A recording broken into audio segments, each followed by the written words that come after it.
It's our favorite time of the week. It is time for Friday Flix, here with your insider's guide and look at this weekend's releases almost 3,000 miles away in Santa Monica, California. He is the host of America's longest-running movie talk show, The Film Freak Movie Interview, Leo Quinones. How are you, Leo? This is the highlight of my week too, buddy. Great to be with you. Absolutely. Thanks for joining us. First up, we have the second best exotic Marigold hotel. But why is it the second best and not the first best? I wish I can give you an elaborate, extensive answer, but I can't. The first exotic Marigold hotel was made on a $10 million budget.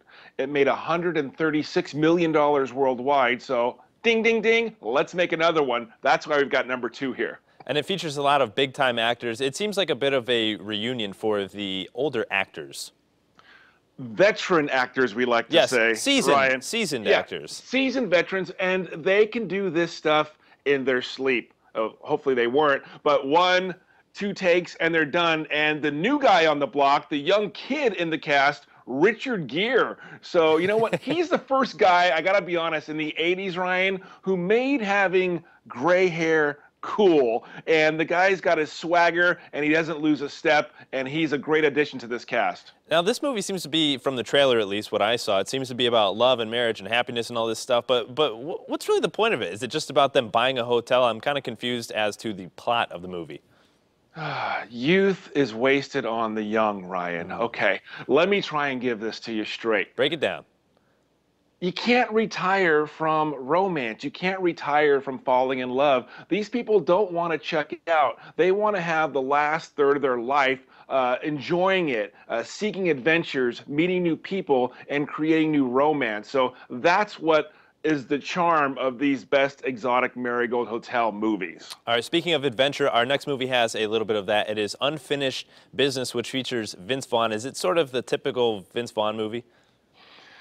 Yeah, Vince Vaughn has a signature sense of humor, which I love. Now, Unfinished Business is a hard R rating. It's very, very raunchy comedy. So if you know that going in, you're halfway ahead of the game. Now, the critics hate it. Movie audiences love it. All right, how about Dave Franco? He's in the movie. Do you think he'll ever surpass his brother in Hollywood?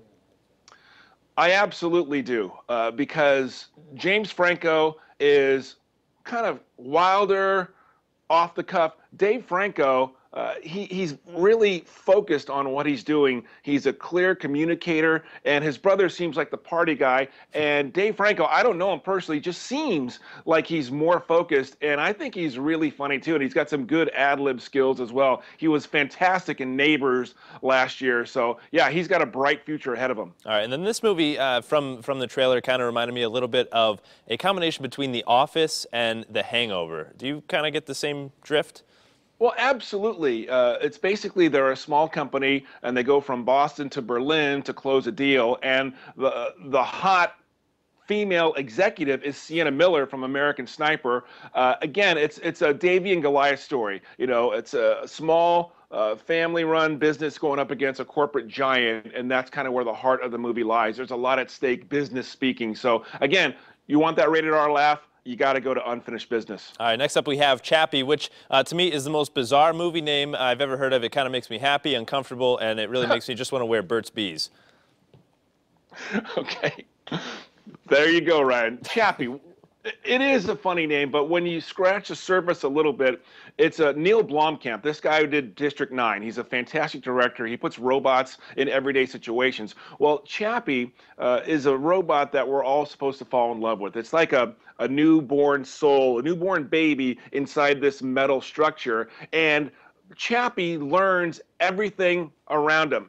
Chappie's a sponge, so if he's being nurtured by a scientist played by Dev Patel, he's going to learn good things, how to live your life the right way. But if Chappie has no chaperone, he could be taught by a street thug who's teaching him how to be gangster and how to fight back. And so there's a learning curve for Chappie, and ultimately that's where the heart of the movie lies. It's science fiction, but it really is a fun little romp. All right, well, we'll see if Chappie ends up being a good guy or a bad guy. Make sure that you guys follow the leader, Leo Quinones, at Movie Interview. You guys got to follow him. He's got a bunch of great information there. And Leo, thanks again. We'll see you next Friday. And now we're going to check in with Allie over in the Bender Kitchen.